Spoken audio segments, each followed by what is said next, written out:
तू अनोळखी तरी सोबती या मालिकेच्या येणाऱ्या भागामध्ये धमाकेदार असा ट्विस्ट येणार आहे. तर प्रेक्षकांनो, फायनली इथे समीरने अर्पिताला प्रपोज करायचं ठरवलेलं असतं. इतके महिने दोघांच्या मनामध्ये असलेली गोष्ट इथे समीरने अर्पिताला बोलून दाखवलेली असते. तर प्रेक्षकांनो, वटपौर्णिमेच्या दिवशी इथे आता अर्पिता छान तयार झालेली असते आणि इथे तेव्हाच समीरने अर्पिताला फिल्मी स्टाईलमध्ये प्रपोज केलेलं असतं आणि त्यावेळेला प्रेक्षकांनो, एकही क्षणाचा विचार न करता अर्पिताने समीरच्या प्रेमाचा स्वीकार केलेला असतो आणि स्वतःच्या मनामध्ये असलेलं समीरबद्दलचं प्रेम त्याच्यासमोर व्यक्त केलेलं असतं. तर प्रेक्षकांनो, येणाऱ्या भागामध्ये कशा पद्धतीने या गोष्टी पुढे घडत जातात आपण सविस्तरपणे बघूया. तर प्रेक्षकांनो, आपण बघितलं इथे आता अर्पिता जेव्हापासून भाजलेली असते तेव्हापासून समीरने तिच्यासाठी काय काय केलेलं असतं. आपला जीव देखील पणाला लावलेला असतो तिला वाचवण्यासाठी. म्हणजे अगदी ती स्वतः जेव्हा शुद्धीवरती येते तेव्हा ते समीरला म्हणते की तुम्ही हरवलत ना, माझ्या नशिबाला, माझ्या मृत्यूलासुद्धा तुम्ही हरवलत. तुम्हाला माहिती आहे, मी आता जेव्हा डोळे मिटून झोपले होते ना, तेव्हा मी माझ्या नशिबाला किंवा माझ्या मृत्यूला इथे आता परत जाताना बघितलं. ते माझ्याकडे पाठ फिरवून निघून गेलं. मी त्याला वेडवणसुद्धा दाखवलं. तेव्हा इथे समीरचं तिला खूप कौतुक वाटत असतं. त्याने तिला जगवण्यासाठी केलेली धडपड याची अर्पिताला जाणीव असते आणि माहितीसुद्धा. आणि हे सगळं समीरने केलेलं असतं. माणुसकी तर त्याच्यामध्ये भरपूर आहेच, पण अर्पितावरील खूप जास्त प्रेम असल्यामुळे त्याने इथे हे पाऊल आता तिच्यासाठी उचललेलं असतं. त्याला काही करून अर्पिताला जगवायचं असतं, आपल्या आयुष्यामध्ये ठेवायचं असतं. कारण का, अर्पिताचं आयुष्य हे त्याच्यासाठी खूप जास्त अनमोल आहे. तिचं असणं, त्याच्याबरोबर असणं हे त्याच्यासाठी खूप खास आहे आणि त्यासाठी त्याने ते केलेले प्रयत्न होते आणि त्याच्या प्रयत्नांना, खऱ्या प्रेमाला आणि खऱ्या प्रयत्नांना इथे नियतीने साथ दिलेली असते. देवाचा आशीर्वाद मिळालेला असतो आणि त्यामुळेच इथे अर्पिताचा जीव हा वाचलेला असतो. त्यानंतरसुद्धा समीरने अर्पिताची घेतलेली काळजी. पण प्रेक्षकांनो, इथे आता समीर आणि अर्पिताचं काही नसतं, पण लोकांना जे काही प्रश्न पडलेले असतात ना, किंवा लोक त्याबद्दल जो काही विचार करत असतात ना, त्यामुळे इथे अर्पिता आता तिचं खच्चीकरण होत असतं. ती खचून जात असते. त्यांचं बोलणं कानावरती पडलं की तिला वाईट वाटत असतं आणि तीच आता अवस्था त्याच्या कुटुंबाची झालेली असते. म्हणजे नीलांबरी, रेणुका, जेव्हा इथे चाळीतले लोक, काही लोक जेव्हा बोलत असतात ना की आता समीरचं कसं होणार, ही अर्पिता अशी भाजलेली, समीरचं एवढं मोठं आयुष्य तिच्याबरोबर कसं जाणार, त्यांच्या आयुष्यातलं तर आता रोमांसच संपला असेल. बिचारा समीर, आता कुठे त्यांचं लग्न झालं होतं, आता कुठे त्याचं आयुष्य फुलणार होतं. आता ही अर्पिता अशी भाजलेली, समीरला कसं वाटेल ना तिच्या जवळ जावं. तेव्हा इथे नीलांबरी म्हणत असते की मी माझ्या समीरला एका अशा मुलीबरोबर राहण्याची अजिबात परवानगी देणार नाही, जी मुलगी आता मुलगी व्यवस्थित राहिलेलीच नाही आहे. ती मुलगी आता इथे मनाने कमकुवत झालेली आहे, शरीराने आधू झालेली आहे. अशा मुलीबरोबर माझा समीर कसा आयुष्य काढेल, असा प्रश्न तिला देखील पडत असतो. तेव्हा इथे आता इन्स्पेक्टर साहेब एका बाजूला चौकशी करत असतात की अर्पिताच्या ह्या परिस्थितीला जबाबदार कोण आहे. हा अपघात नसून घातपात आहे, ही गोष्ट तर त्यांनी क्लिअर केलेली असते. तेव्हा इथे आता समीर अर्पिताला प्रत्येक वेळेला मोटिवेट करण्याचा प्रयत्न करत असतो, तिच्यामधला आत्मविश्वास वाढवण्याचा प्रयत्न करत असतो. तो म्हणतो की तुम्ही आहे ना, जशा आहात तशा माझ्यासाठी खूप महत्त्वाच्या आहात.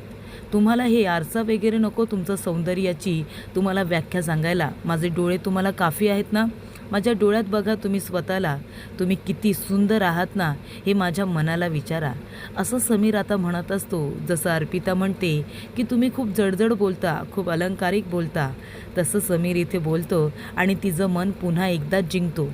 त्यानंतर इथे समीर आता अर्पिताला म्हणतो की आपण इथेच जेवूया का. ती म्हणते घरी जाऊया जेवायला.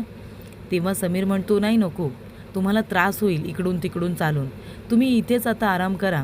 मी आपल्या दोघांना इथेच जेवायला घेऊन येतो, चालेल ना? तेव्हा अर्पिता म्हणते चालेल, पण आईंना राग नाही ना येणार? समीर म्हणतो नाही येणार, मी आईला सांगतो. तेव्हा इथे लोकांचं बोलणं ऐकून नीलांबरी टेन्शनमध्ये असते.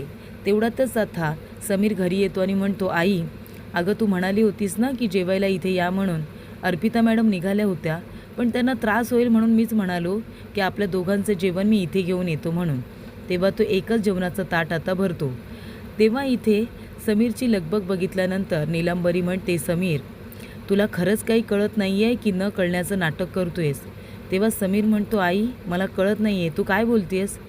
तेव्हा इथे समीर आता म्हणतो की बरं आपण नंतर बोलू, आधी मी जातो. तेव्हा नीलांबरी म्हणते थांब समीर. अरे हे समीर काय आहे? हे बघ मी मान्य करते तुमच्या दोघांचं नातं खूपच जास्त छान आहे, महत्त्वाचं आहे. अर्पिता तुझ्यासाठी किती महत्त्वाची आहे हे सुद्धा मला माहिती आहे. पण समीर, अरे लोकंसुद्धा बोलतायत रे. अरे कसं राहणार आहेस त्या मुलीबरोबर आयुष्यभर? अरे ती मुलगी आता पहिल्यासारखी नाही राहिली रे. ती आता अधू झाली आहे, कमकुवत झालं तिचं शरीर, भाजली आहे बिचारी. मी काय म्हणते की तू आता एक काम कर, तिला डिवोर्स दे, तिच्याबरोबर नको राहू. तेव्हा एक काम कर, तिला डिवोर्स देऊन टाक. समीर म्हणतो आई ठीक आहे, मी त्यांना डिवोर्स देतो हां डिवोर्स, पण आधी तू मला सांग ना, त्यांच्याबरोबर जे काही घडलं ते जर माझ्याबरोबर घडलं असतं तर मुलगा म्हणून तुला माझी लाज वाटली असती का? तू मला नाकारलं असतंस का लोकांचं बोलणं ऐकून? खरं खरं उत्तर दे. मी तुझा मुलगा आहे. आज अर्पिता मॅडमची जी अवस्था आहे त्या जागी मी असतो, मग त्यालासुद्धा तू असंच सांगितलं असतंस का की तू आता माझ्या मुलाला सोडून निघून जा? असं सांगितलं असतंस तू अर्पिता मॅडमला? आणि बरं ते पण जाऊ दे, तू स्वतः आई म्हणून मला नाकारलं असतंस का?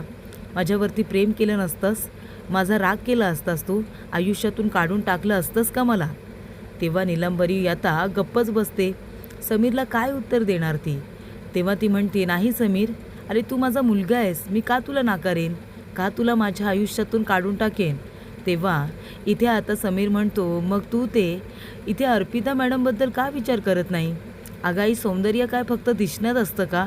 माणसाच्या मनात नसतं? माणसाच्या मनाचं सौंदर्य हे महत्त्वाचं नसतं? जेव्हा मी त्यांच्या डोळ्यामध्ये बघतो ना, तेव्हा मला त्यांचं ते सुंदर इनोसंट मन दिसतं आई. मला इथे माझ्या प्रेमाची व्याख्या ही अशी नाही आहे की दिसायला माणूस सुंदर असेल, शरीर सुंदर असेल तरच तो माणूस माणूस असतो. तसं नसतं आई. अगं माणसाचं मनसुद्धा तेवढंच निर्मल असावं लागतं ना. आणि संसार करण्यासाठी फक्त देखणं दिसणं हे महत्त्वाचं असतं का? की इथे आपला आवडता जोडीदार, आपल्याला समजून घेणारा जोडीदार आपल्याबरोबर असणं आणि आपल्याबरोबर प्रेमाने जसं आहे तसं राहणं हे महत्त्वाचं नसतं का आई? पण माझ्यासाठी तेवढंच महत्त्वाचं आहे. त्यामुळे आता यापुढे या विषयावरती प्लीज तुम्ही दोघीजणी माझ्याजवळ बोलू नका. रेणुकाताई आणि आई, परत इथे अर्पिताला डिवोर्स देण्याची गोष्ट करू नका. काहीही झालं तरी मी अर्पिता मॅडम यांना डिवोर्स देणार नाही. त्यानंतर इथे समीर ताट घेऊन जातो. अर्पिताला म्हणतो की मी एकाच ताटामध्ये आणलं. ती म्हणते असू दे, एका ताटामध्ये तरी आपण कधी जेवायचं? आणि ते म्हणतात ना एका ताटामध्ये जेवल्यानंतर प्रेम वगैरे वाढतं, हो ना? तो म्हणतो हो. तेव्हा इथे दोघेजण आता एकत्र बसून छान जेवत असतात. इथे आता जणू काही त्यांचं कॅन्डल लाईट डिनर सुरू असतं. पहिला इथे समीर तिला घास भरवतो अर्पिताला. तेव्हा अर्पिता म्हणते मी खाते ना. समीर म्हणतो मी म्हणालो आहे ना, मी तुम्हाला भरवल्यावरती माझं पोट भरतं, मी भरवणार. तेव्हा अर्पिता म्हणते मग मी तुम्हाला भरवणार. तेव्हा दोघेही आता एकमेकांना घास भरवत असतात. त्यानंतर इथे आता जे अर्पिताचे वडील आहेत ना ते सुद्धा तिला बघायला येतात. तेव्हा ती आता विचारते की बाबा आई कशी आहे? आई मला बघायला नाही आली. तिला मी आवडत नाही का अजूनही? आईचं माझ्यावरती प्रेम नाही आहे, ती पुन्हा पुन्हा दाखवून देत असते, हो ना बाबा? मला आईची खूप आठवण येते, आईला मिस करते मी. ही गोष्ट आता नीलांबरीला कळलेली असते की अर्पिताना आईच्या मायेला ही हपापलेली आहे. तिला आईचं प्रेम मिळालेलं नाही आहे, तिला ते हवं आहे, ती त्याच्यासाठी तडफडते. ही गोष्ट नीलांबरीला कळते. ती म्हणते की आता हिला आहे ना आईचं प्रेम द्यावं लागेल आणि हवं ते काम करून घेतलं जाईल. त्यानंतर इथे आता ही गोष्ट समीरला सुद्धा कळते आणि समीर काय म्हणतो की आता अर्पिता मॅडम यांना आईचं प्रेम देण्याची जबाबदारी माझी. तेव्हा निक्कीला सांगून त्याने इथे आता अर्पिताच्या आईची साडी मागवलेली असते आणि ती साडी तो तिला आनंदी ठेवण्यासाठी घेऊन येतो. ती साडी आता अर्पिताच्या अंगावरती तो पांघरतो आणि मग प्रेक्षकांनो अर्पिताला म्हणतो की हे बघा तुमच्या आईची साडी. तेव्हा तिला खूप आनंद होतो आणि ती साडी आता ती आपल्या अंगावरती अशी कवटाळून बसलेली असते, तिचा वास घेत असते, आपल्या इथे चेहऱ्याला लावत असते, आईच्या मायेची ऊब जाणून घेण्याचा प्रयत्न करत असते. तेव्हा समीर तिच्यासाठी आई होण्याचा प्रयत्न करत असतो. तिला म्हणतो मांडीवरती डोकं ठेव आणि झोप आणि तिच्या डोक्याला आईसारखं ठोपटत तो इथे अंगाई गुणगुणत असतो. निंबोणीच्या झाडाखाली चंद्र झोपला ग बाई, आज माझ्या पाडसाला झोप का ग येत नाही. ही जे काही आता गाणं आहे त्याचे आता तो इथे चाल गुणगुणत असतो आणि त्यानंतर इथे तो अर्पिताला झोपवण्याचा प्रयत्न करत असतो. त्याचा हात घट्ट पकडून अर्पिता आपले डोळे बंद करते. तिच्या डोळ्यातून इथे अश्रूच्या धारा असतात आणि समीरला हे सगळं कळत असतं. तर प्रेक्षकांनो इथे आता समीर आपल्या परीने अर्पिताला आनंदी आणि समाधानी ठेवण्याचा प्रयत्न करत असतो. आता प्रश्न असतो तो महत्त्वाच्या गोष्टीचा प्रेक्षकांनो, या महिन्यातला बायकांचा आवडीचा दिवस आणि ती म्हणजे वटपौर्णिमा. आता इथे वटपौर्णिमा आलेली असते. त्यावेळी बायका इथे आपल्या नवऱ्यासाठी व्रत करतात आणि वडाच्या झाडाला 7 फेरे घालून हाच नवरा 7 जन्म मिळो यासाठी प्रार्थना करत असतात. आता इथे अर्पिताला 7 काय ती तर इथे 14 काय खूप फेरे मारेल, कारण तिला जन्मोजन्मी हाच नवरा हवा आहे अशी तिची खूपच जास्त इच्छा असते. आणि आता वटपौर्णिमा आहे पण वडाला जाऊन आता फेरे तर मारले पाहिजे ना. तेव्हा इथे अर्पिता खूप छान अशी तिच्या पद्धतीने तयार झालेली असते, खूप सुंदर अशी ती तयार झालेली असते. पण तिने आता अंगावरती शाल घेतलेली असते आणि तेव्हा प्रेक्षकांनो समीर म्हणतो अर्पिता मॅडम अहो हे काय आहे. तेव्हा अर्पिता म्हणते की आज वटपौर्णिमा आहे ना, लग्नानंतरची माझी पहिली वटपौर्णिमा. आता तुम्ही सांगा बायका वटपौर्णिमा का साजरी करतात, वडाला फेऱ्या का मारतात. तर जन्मोजन्मी हाच नवरा मिळू दे म्हणून ना, 7 जन्म हाच नवरा मिळू दे. ती म्हणते तुमच्यासारखा मला नवरा फक्त 7 जन्मी नको आहे. जेव्हा जेव्हा माझा जन्म असेल तेव्हा तेव्हा मला तुमच्यासारखाच नवरा हवा आहे. अगदी कुठलाही जन्म असू दे पण त्या जन्मात मला तुम्हीच माझ्या बरोबरीने हवेत, माझी पार्टनर म्हणून, असं अर्पिता म्हणते. तेव्हा प्रेक्षकांनो समीर म्हणतो अर्पिता मॅडम तुम्ही एकट्या जाऊ नका, मी पण येणार तुमच्याबरोबर. तुम्हाला माझ्या बरोबरीची गरज आहे ना. ती म्हणते आहे, अगदी आयुष्यभर. आणि तेव्हा समीर आता अर्पिताचा हात पकडतो, तिचं हातातलं ताट पकडतो. अर्पिता खूप सुंदर दिसत असते, खूप इनोसंट दिसत असते. समीर तिच्याकडे बघतच राहतो. समीरने आणलेला गजरा तिने आपल्या केसांमध्ये माळायला सांगितलेला असतो. आणि त्यानंतर इथे आता नीलांबरी, रेणुका, चाळीतल्या सर्व बायका इथे आता अर्पिताकडे बघतच राहतात. अर्पिता खूप सुंदर दिसत असते आणि समीरला ती अजूनच सुंदर दिसत असते. तेव्हा समीर तिला घेऊन जातो. अर्पिता इथे पूजा वगैरे करते आणि इथे आता 7 फेरे मारत असताना समीर तिचा हात पकडून तिच्याबरोबर 7 फेरे मारतो. ती म्हणते हे काय करताय तुम्ही. समीर म्हणतो तुम्हाला मी 7 जन्म हवा आहे ना, मग आता फक्त हे काय तुम्हीच बोलणार का देवाला आणि देवाने तुमचंच ऐकायचं. मी पण देवाशी बोलणार आहे, मला पण इथे माझं म्हणणं त्याला ऐकवायचं आहे आणि माझी पण इच्छा तीच आहे की 7 जन्म मला बायको म्हणून तुम्हीच हव्यात अर्पिता मॅडम. तेव्हा अर्पिता त्याच्याकडे बघतच राहते. तर अशा रीतीने इथे आता 7 फेरे हे दोघे जण आता अगदी एकमेकांचा हात पकडून झाडाच्या भोवती आता फिरत घेत असतात आणि 7 जन्म आपण दोघे जण एकत्रच राहायचं, एकमेकांनाच भेटायचं असं एकमेकांना वचन देतात.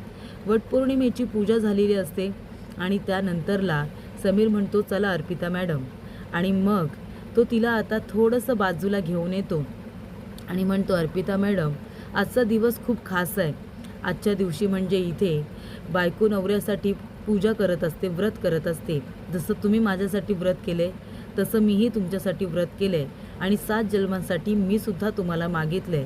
पण त्यासाठी आता कमिटमेंट हवी आहे ना, आणि त्यासाठी मला एक महत्त्वाची गोष्ट माझ्या मनातली तुम्हाला सांगायची आहे. आजच्या दिवशी माझ्या मनातली गोष्ट मला तुमच्यापर्यंत पोचवायची आहे. आणि तेव्हा समीर इथे गुडघ्यावरती बसतो आणि आपला हात पुढे करतो आणि म्हणतो, अर्पिता मॅडम, तुमच्यासारखी मुलगी मला मिळाली. मला माझं भाग्य इथे आता खुलल्यासारखं वाटतं.